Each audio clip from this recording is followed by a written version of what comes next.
Bila kat rumah korang tu ada kaset Syarohan, CD macam-macam, CD Hindustan kan, lagu-lagu dandut ke apa ke kan.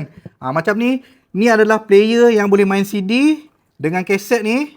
Korang nak main FM ke, semua ada ni. Dia ada Bluetooth semua. Dia punya speaker pun built in, siap ada FM ni, antena ni.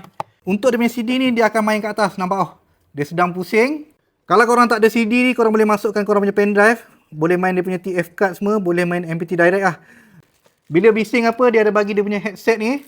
Boleh cocok kat sini. Dia ada audio jack, macam-macam lagi guys. Dekat sini pun dia ada display dia, indikator bateri. Ada button function, play, pause, increase, decrease volume. Kita cuba main satu lagu guys.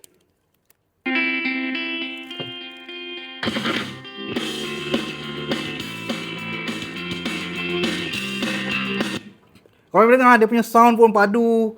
Memang clear lah. Nampak macam retro lah.